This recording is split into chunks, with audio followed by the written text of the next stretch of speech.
Hey, the internet, I'm Mitch. I'm one of the pastors here at Suncrest, and you're checking out episode 3, the series finale of a series of messages we've been calling Keep the Change. Let's get going.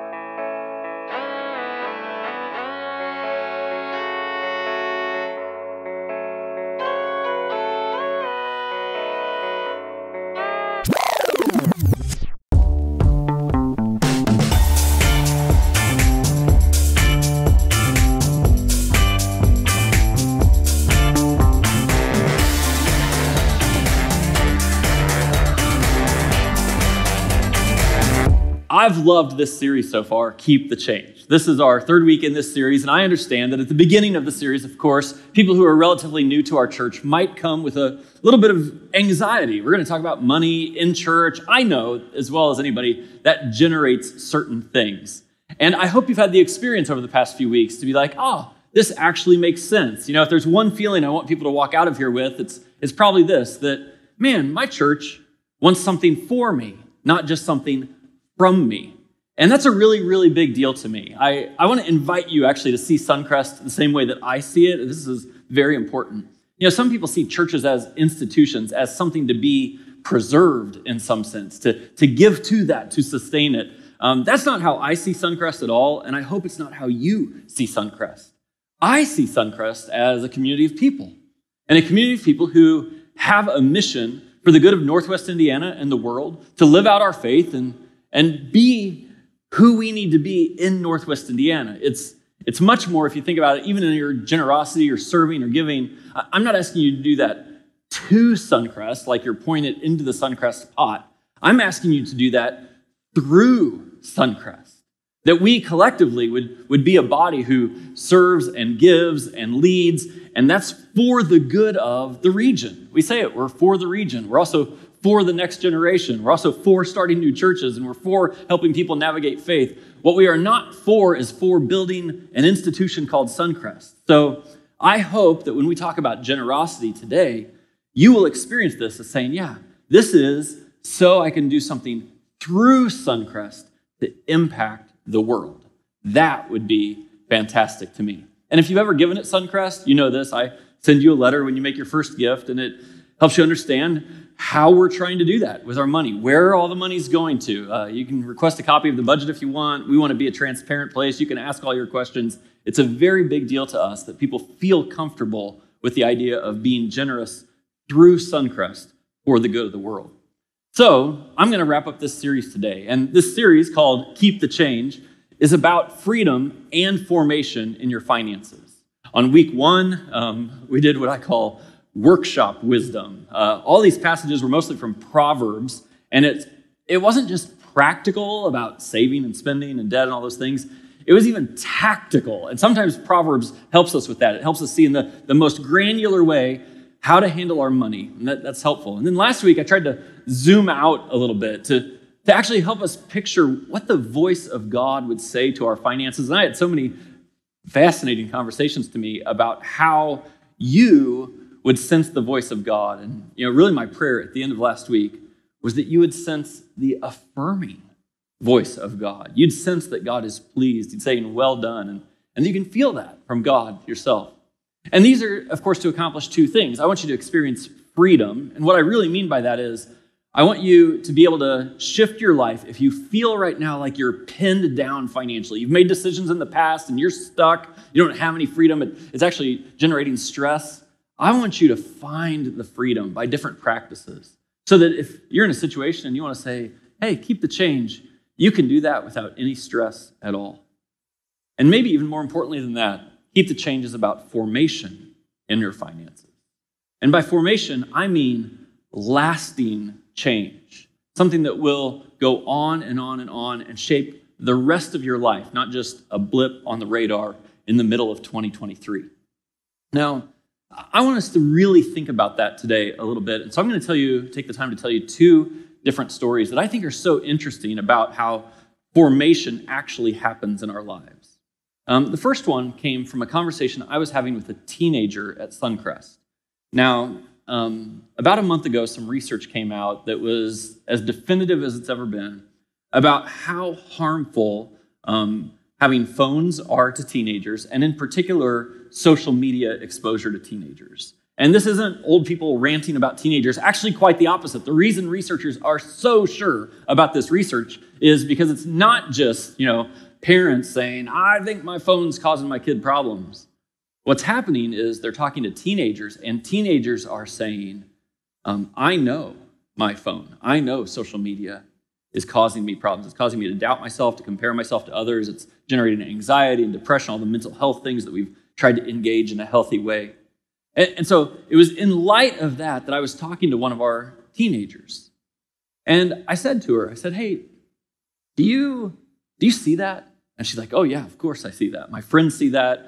We know that being constantly on our phones and having this, social media in front of us is creating unhappiness.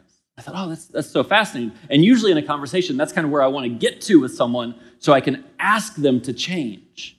And so I said to her, so, since you know that your phone is harming you, in so many ways, would you be willing to set that phone aside, to place some really strict limits on it, or not use it at all? Because you know that by doing so, it will give you the chance to generate better mental health. And it was so interesting, her response to me. She said, no, I don't think I'm going to do that. And we had a little bit of a conversation about how it is in our minds that we know what is right for us, and yet we're unwilling or maybe unable to do it. I mean, my sense when I described that story is that when you think about your life, and probably not your phone, but some other part of life, you could relate to that. And on one level, it's perplexing, right? Like, why is it that I know what would be good for me and I choose something else? On another level, it's relatable because to some degree, all of us do this. We keep making choices that we know aren't best for ourselves. But worst of all, it's tragic or debilitating that you and I actually put ourselves in a place in life where we don't choose to do what we know would be best for us. And that's so fascinating to me. In the conversation, of course, I wasn't wanting to take no for an immediate answer. And so I was pressing in and said, hey, think about it this way. Maybe you should consider this. And I could feel in this conversation that the teenage girl was what I'll call dancing a little bit. She was like, yeah, maybe I'll consider it. I'll think about it. Maybe I'll talk to my friends about it. But dancing is fundamentally different than deciding. And there's so much power in deciding. A couple of weeks ago when I started this series, I was using a passage of scripture that I'll come back to later in this message. But I think the key 4 words in it is, you decided in your heart. You decided in your heart. And there's something powerful about someone who has a conviction moment, who says, you know what, life's been this way, but it's not going to be that way anymore. If we want to experience true formation, long-lasting change in our lives, it comes from kind of stopping the dance of like, yeah, maybe I will, I'll consider, I'll think about it maybe next week, to deciding. Let me tell you a little different story. This may be oddly personal coming from me, but many of you know my grandmother passed away about a month ago. And we've discovered a really odd scenario that's happening with that. My mother was the primary caregiver for my grandmother, but my mother is actually her daughter-in-law. My grandmother was my dad's mom. And so now that there's an estate to be settled for my grandmother, what we found out is that since my dad has passed away, my dad's portion of the estate legally will not go to my mom, but instead will come to me and my 2 brothers. It's the way most legal documents are written, apparently. And when we discovered this, of course, it's kind of a weird thing because my mom loved my grandmother. We, of course, always pictured that whatever my grandmother had, and it's not necessarily that much, would pass to my mom, and then she would get to experience that. But it's going to pass actually right past my mom and come to me. Now, let me give you a little context here. This is not an enormous estate, and it's not a small estate. I don't actually know exactly how much it is, but I'll say this.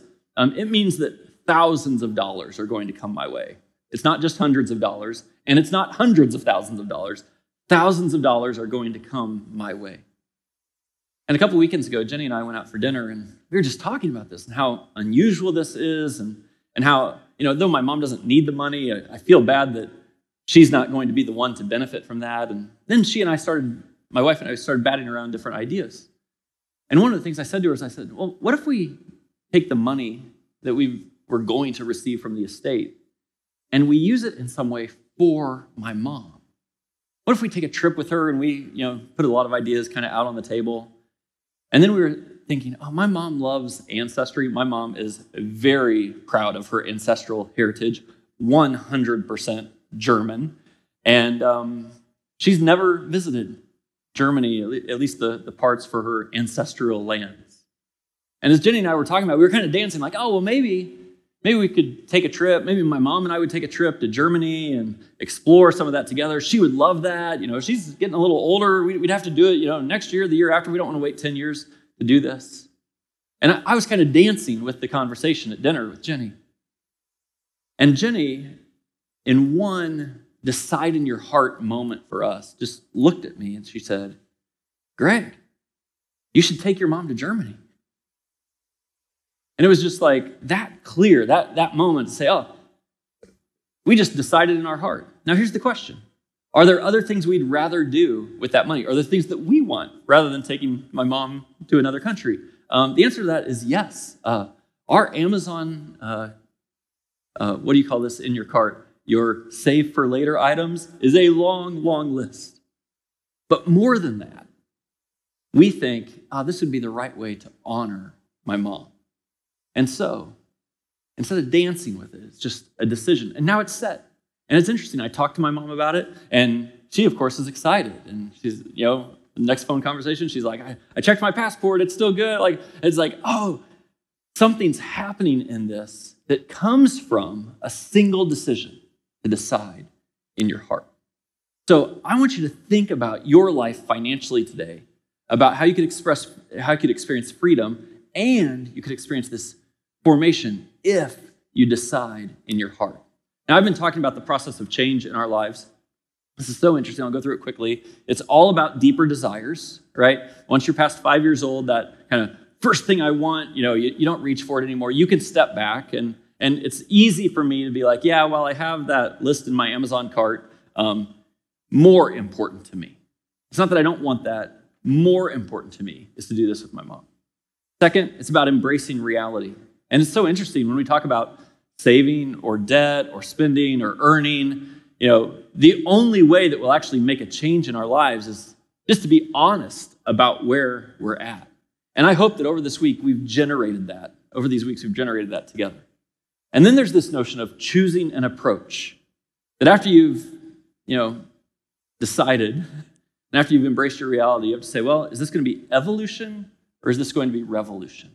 And today, I'm going to ask you to think about your generosity. In fact, you have something on your chairs right now. If you are sitting on it and didn't pick it up, I'm going to ask you to pick it up right now. What's on this card is a framework that we've used for years around Suncrest. And it's been so helpful because almost everyone I talk to feels like, that's get this, evolution that I went through. When I first started coming to Suncrest, maybe I wasn't even a follower of Jesus. I stepped into faith. I trusted God. And I wanted to give. I became a rookie giver. And then after being a rookie giver, you take the step to say, this would actually be a habit in my life. I do it every week or every month, something like that. It's part of who I am. It's a recurring giver. And then there's something that we refer to as relational givers. And this is saying, man, God, what are you asking me to do? What would it look like to trust you? That's a relational giver. And then some people progress, some people don't, but some progress all the way to radical givers, where they're giving far beyond a tenth of their income. And they think, that's what I want to do with my money. I want to give and make a difference in the world. Now, before we're done today, I'm going to ask you to think about that evolution of giving and actually make a commitment. Now, you might think, because there's a place to put your name and date on here, that I'm going to ask you to turn that in with your name and date to me. It's going to work a little differently than that, so you can take the edge off of that. But I just want you to think, where am I in the midst of this as I talk about generosity? So, when we talk about change in our financial lives, I want to make a case to you today that the financial change that matters most is becoming increasingly generous. Increasingly generous.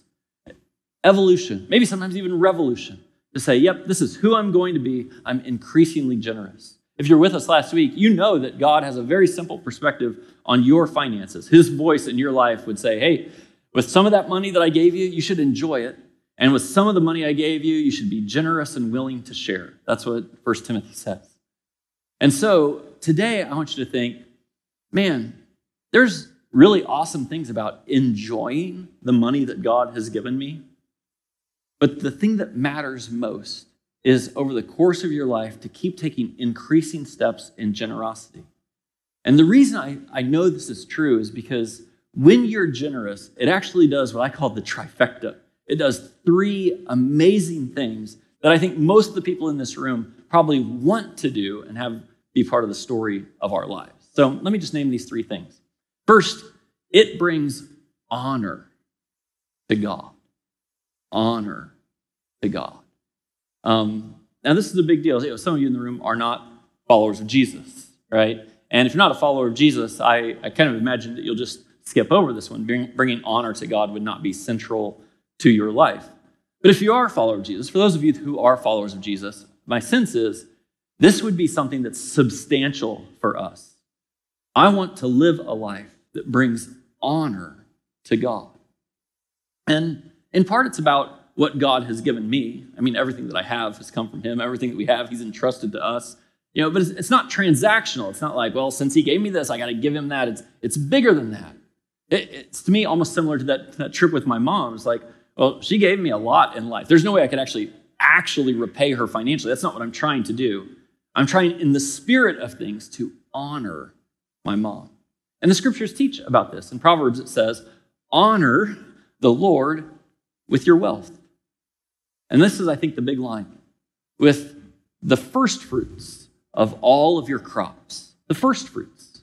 And this is really just a sequencing order of things. That the very first thing I do with my money is I honor God with it. Many people intend to honor God, but finances are so messed up that when they get to the end of the month, there's no money left, and though they wanted to, they can't honor God. So this is a little bit of a strategy here to say, we'll do this first and let everything else adjust to that. And it says, then your barns will be filled to overflowing, and your vats will brim over with new wine. Jesus talked about this in an interesting way in a conversation that he had. This might be a familiar conversation to you if you've been around church. Jesus encountered a man who's known as the rich young ruler. And he was a good dude. He really, really was. In fact, the start of their conversation is about him telling Jesus, hey, I follow all the commands. He had the 10 commandments in mind. I don't commit adultery. I don't steal. I try to be honest. I do the right thing, right? And he said, so Jesus, what would it look like for me to become one of your followers?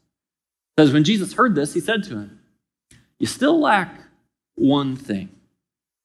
Sell everything you have and give it to the poor, and you will have treasure in heaven. Then come and follow me. But when he heard this, he became very sad. This is such an interesting passage to me. I know some people read it and they think, well, is that what Jesus wants of all of us, to sell everything we have and give it to the poor? It is not. It is not. Actually, out of all the interactions Jesus ever had, this is the only place he ever says that. If it's what he wanted everyone to do, he would have said it routinely. But he's shining light on something here, I think that speaks to this young man's posture of honor to God, and maybe to mine, and maybe to yours. I notice this all the time. Could we just be honest about this in our lives? There are places in my life where God and I are in perfect agreement. I didn't have to come into agreement with him. I already agreed. When God said, do not commit adultery, I agreed. I'm like, yeah, that would be bad. So the idea that I'm not going to commit adultery, not that big of a deal, actually. God and I already agreed on that. Same thing with this young man. The challenges in our lives are the places where God speaks something to us and it's off from what I already think, what I already believe, and especially what I'm already practicing, the way I'm behaving. And I think for all of us, like this is the great test of honoring God in our lives, is in the places where it's hard or it would cost me something, or maybe I don't even quite agree or see it God's way, will I still honor God? Not just in the ways where I'm actually honoring myself because I already agree with him. Will I honor God? And I pray, genuinely pray, that many of you have experienced the feelings that come about inside, the beautiful feelings, to know it wasn't easy, but I honored God. I hope you experienced that. And giving does that. Giving also brings help to others. So there's a vertical element where I'm going to honor God, love the Lord my God with all my heart. And there's a horizontal element where it actually helps other people in the world. And, this is really, really personal to me because I have been on the receiving end so often of people who are being generous. And sometimes that's directly to me. People have given me financial support so that I can do certain things. But a lot of times it's bigger than that. This verse in Acts chapter 2, when the church began and people started to follow Jesus, it says this: they sold property and possessions to give to anyone who had a need. It's like, man, you can make a difference in someone's life if they have a need and you have stuff. And it's interesting. I love this because it's not just like out of my income flow. It's like, well, I have stuff. Some of the stuff I may not even use anymore. Some of the stuff I might use, but I don't need it. So I can just, this is one of the ways to kickstart generosity. I just sell something so I can give it. And again, I've been on the receiving end of this. Such a big deal to me. When I was a teenager, I grew up in a pretty small church, and the church was small enough that it could afford to have a pastor, but it couldn't really afford to have two pastors. But I think when I was about 12 years old, the leadership of the church came together and said, listen, we got to figure out how to be more generous because the youth in our church and in our community are not being nurtured. And they took a risk and they were generous so they could hire a youth pastor. And when I came up through that church's ministry, this is just straightforward. I was making some decisions in my life in middle school and early high school that could have gone totally south, would not have honored God, would not have been spiritually helpful, would not have been good for my life. And there was a little bit inside of me that's like, but maybe this faith thing is real and I should build my life on that. And it was a youth pastor at my church who I look back and I think, man, without him, my whole life could have gone the other way. And then I just have to back that up a little bit and I think, where did that come from? Well, it came from the generosity of people who went the extra mile to make that happen, and my life was changed. And anyone whose life has been changed by me has experienced that as well. It's just a beautiful thing. When I first came to Suncrest was this little startup church. We were meeting at Lake Central High School. There were other churches who had poured in all kinds of money, hundreds of thousands of dollars, to help Suncrest get started. And I remember sitting there thinking, wow, we are in the receiving end of generosity of people and of churches. And thank God for that, because their generosity really helped us. It made all the difference for us. And we sat in some meetings early on. That's why it's such a big deal to us to start new churches today, and thought, man, other churches have done that for us. We want to be the church that helps others. We want to be the people who help others. And so, when I say you're not giving to Suncrest, you're giving through Suncrest, this is how I think about it. I want you to know, man, it's making a difference in other people's lives. So, around here, I just throw you some pictures. Children's ministry is a big deal. We see it happen in small groups and large groups. Student ministry is a big deal. On Monday nights, you see students hanging out here and experiencing a community of faith that they can build on. Groups that connect adults are a big deal, whether it's here at the church or hanging out and serving together. We see people being baptized, and this is just life by life by life that gets changed. I love a picture of a dad baptizing his child and that strong embrace. We are for the region and we serve the community. These are just some simple pictures from Serve Day, let alone all of our compassion partnerships that we have. And then, of course, we do start new churches. And those new churches, they serve their community just like we serve our community. They do kids ministry just like we do kids ministry. And, of course, they have worship services. And it's so amazing to me. Like, even just to be really concrete about this, whenever we're generous through Suncrest has decided we're going to take the first 10% of that And we're going to give it to help start all these new churches all over the world to make a difference in their communities, just like people were generous to us. And we're going to make sure that a full tenth, the second 10% of all generosity at Suncrest gets earmarked so that we can use it to help needs in Northwest Indiana. When you give to Suncrest, you're just giving through Suncrest in order to change the world, let alone the kids ministry and student ministry and all the other things that are happening here. This is the trifecta. When we're increasingly generous, it honors God, it helps people, and it brings happiness to you. In the book of Acts, the Apostle Paul is standing with a small group of friends. He just says this out loud to them. He says, Jesus himself said, it's more blessed to give than to receive. There's more happiness in giving than in receiving. And again, I think about it this way, like people who are under 5 years old don't agree with that. People who are just carnal and reach the next thing and have to have it for themselves, my 4-year-old would not think there's more happiness in giving than receiving. But all you have to do is progress through a little bit of maturity in life and see that, man, when I'm generous to someone else, I know that it honors God and it helps people. That is so satisfying. It makes me so happy. I came across a story, actually just in the last few weeks, of a person in our church who had been on one of our trips to Liberia, West Africa. And on this trip, that person happened to meet a young Liberian who was just starting school. This Liberian needed a little extra money to kind of make his way through high school, and the person from Suncrest just gave some money to do that. They stayed in touch by email. They've been praying for each other and encouraging each other. And from time to time, the student has needed some more money for his school fees and graduation fees and all those sorts of things. And he doesn't have it, and the person in our church does have it. And so the person in our church just helped. Now, it amounted to hundreds of dollars, not thousands of dollars. But I got a copy of an email that the young man from Liberia sent after graduating just a few weeks ago. This is what he said to the person in our church. Thank you so much for the fulfillment of your promises made 4 years ago. My memory can still set me right when we met at the workshop in Liberia and you told me you would help me. With my conditions, I explained from that time up until now how difficult it is here, and you have been there for me. You sponsored me for my high school up to earning my first degree in education. You clearly define the word Father to me.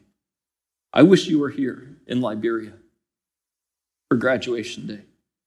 I could present the diploma to you as a sign of appreciation. I'm speechless because of your kind gesture to me. Can you imagine being on the receiving end of that email? Yeah. You gave hundreds of dollars, and it's hundreds of dollars you could have done, something else with. But that's what it did. That's the kind of gratitude that it generated. That's the difference it made in a young man's life. To give him an education, set a new course in a country that's struggling. And I just think, man, the person who received that, it was pure joy, pure happiness, because there is more happiness in giving than in receiving. So, with that in mind, I want to ask all of you today to think about increasing your generosity. I'm not going to twist your arm. The scriptures, of course, are very clear about me not twisting your arm about this. But I at least want to lay it in front of you as a potential decision for you to make. This is the passage I referenced a couple weeks ago in 2 Corinthians. It says, each one of you should give what you've decided in your heart to give, not reluctantly or under compulsion. This isn't a high-pressure sale. It is an invitation from me where I want to ask you that if you've been kind of dancing with increasing your generosity, thinking, maybe we should, I don't know, kick it off till next year, to deciding in your heart. And I believe that if you increase your generosity, it will bring honor to God, it will bring help to others, and it will bring happiness to you. So would you grab that card right now? I am going to ask you to fill out this card And then I'm going to give you the choice of whether you want to turn it in at the end of the day or not. But let me walk through each of these just so I can be as clear as I can about taking steps of generosity here. The first step is, of course, to become a rookie giver. Maybe you've never given before, or you've just given randomly before.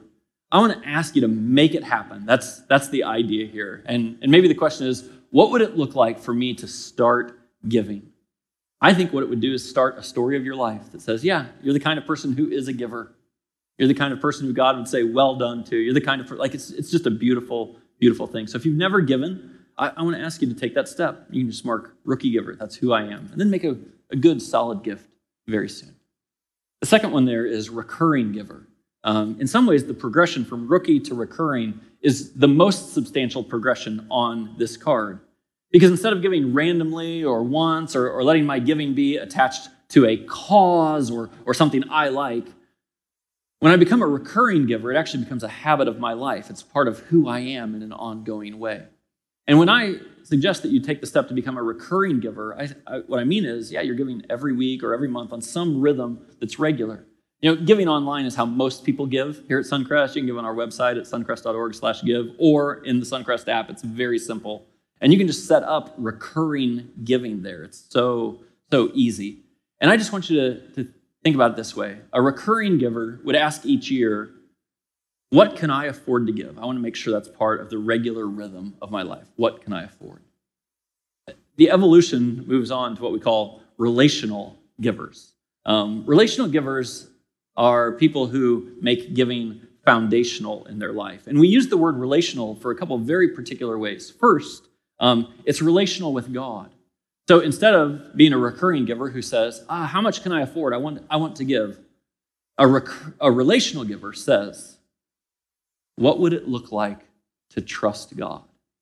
And kind of the continuous story through all the scriptures of a benchmark, if that would be helpful to you, is to say, well, I'm going to give the first 10th of my income, the first 10% of my income to God. And that's a practice that so many followers of Jesus have in our church. I'm very grateful that you put God first in your life that way, and it makes a big difference. It has something to do with, people who don't trust God don't give relationally. That's why it's relational. I do sometimes want to make sure I clarify that I think it's also relational giving because it shows you you're giving in relationship to other things in your budget or other things that you spend money on. And, I think you can tell a lot about a person by how they spend or give money. And once your giving reaches that kind of 1/10 or 10% threshold, you look at that and you're like, in relationship to the other things I spend, this is the biggest or one of the biggest. And I think that's a beautiful expression to honoring God, helping others, and happiness to you. So maybe that's your box today. I will say this. There's often an evolutionary process through this, but people who move from recurring to relational, many times that's actually revolution. It is, this is what God asked me to do. I want to trust God. I've decided in my heart we're going for it and not coming back, and I respect that. The last one here is radical givers. And people who are radical givers are people who actually give beyond 1/10, sometimes far beyond 1/10. They're a special breed, a beautiful breed of people who are difference makers in this world. And it's not because they have wealth. It's interesting. I actually ask people to tell me if they're a radical giver, if you'd like to. And many people have. And some of them have wealth, and some of them have almost nothing. They're just the kind of person, even with almost nothing, they just want to give and give and give. They look at their money. If you're a radical giver, this is how it works. You look at your money and you're like, what other thing could I do with this that's more important? I'm not stopping at 10%. I want to honor God more. I want to be even happier. I want to help more and more people, help the world. Just a beautiful thing. And actually, if you're a radical giver, you're the one that I want to invite today to mark that box and sign your name. Because, as I mention every year, I actually keep a list of people at Suncrest who have told me that they're radical givers and want me, this is because you want to, not because you have to, want me to reach out to them when there's a cause or a need that I know about because they want to give. This actually happened just a couple of weeks ago. I reached out to our list of radical givers from the past few years, and I said, hey, here's a cause in Northwest Indiana. I think it makes a big difference. Up to you whether you give or not. And it was so amazing, not just the amount of money that was given, but to see people's response to me to be like, yes, Greg, let me know whenever there's a need. That's how radical givers are. And so I do want to ask you today, before you walk out of here, to make a decision in your heart. To say, which one of these am I becoming for the rest of 2023 and into the future?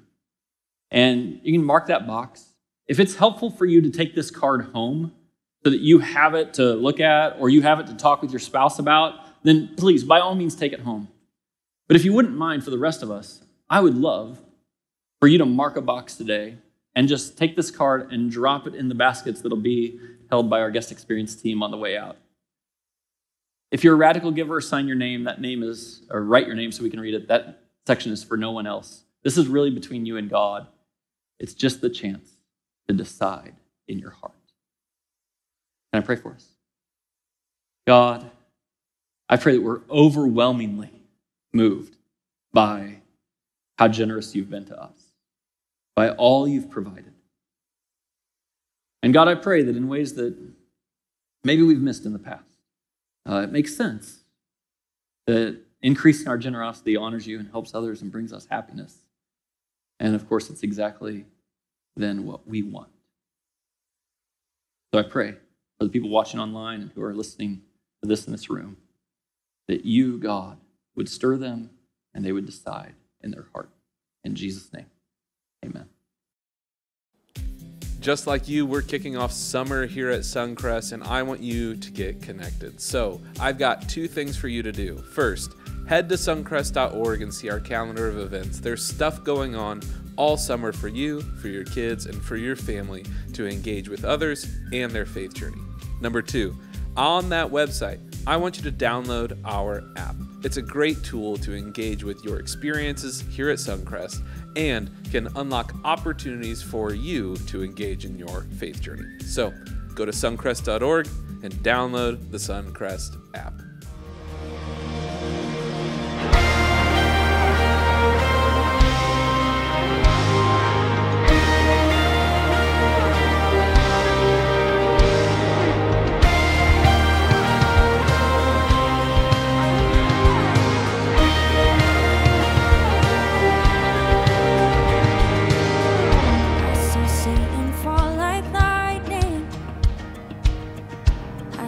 Darkness run for cover, but the miracle that I just can't get over, my name is registered in heaven. I believe in signs and wonders. I have resurrection power. Still the miracle that I just can't get over, my name is registered in heaven. Oh, my praise belongs to you forever. This is my testimony from death to life. His grace rewrote my story. I'll testify by Jesus Christ the righteous. I'll testify.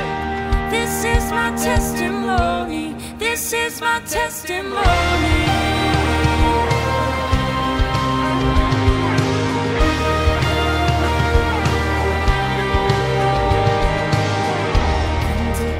Sons and daughters, bought with blood and washed in water. Sing the praises of the Spirit, Son and Father. Our God will finish what He started. Oh, our God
This is my testimony.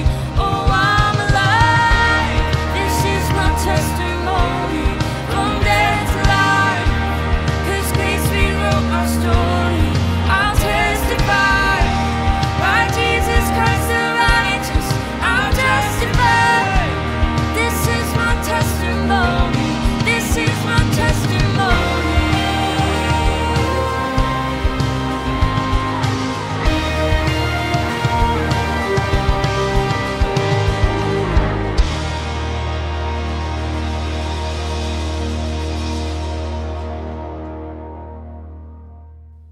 Every week, we pause everything we do, both in person and online or on demand, to focus on the love of Jesus through a time called communion. It's an opportunity for those of us to follow Jesus to take bread and juice, or if you're on demand, to take whatever food and drink you have, to focus on the love of Jesus. It's a meal. It's so simple, just something very easy like bread and juice, or maybe it's bacon and eggs, or pancakes and coffee, you name it. Like whatever you have, the point is that the love of Jesus, his sacrifice sustains us. It's something we come back to all the time because we need it. And it's our reflective time to posture ourselves to focus on his love. Maybe you're watching this video and you're not quite sure you would define yourself as someone who follows Jesus. I'm glad you're watching. I hope you'll come check us out in person sometime. And I want you to know that this is a safe space. A place to maybe engage with some questions about, is God real? Is he wanting to have a conversation with me? As I put a timer and some scripture on the screen, those of us who are taking something to eat and drink will pause, and you can do that when you're ready. But for those of us who may not believe that, I want to invite you to be open and reflect on what you've heard so far.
Thanks for checking out the series finale of Keep the Change. If you liked this video, hit the like button on Facebook and YouTube.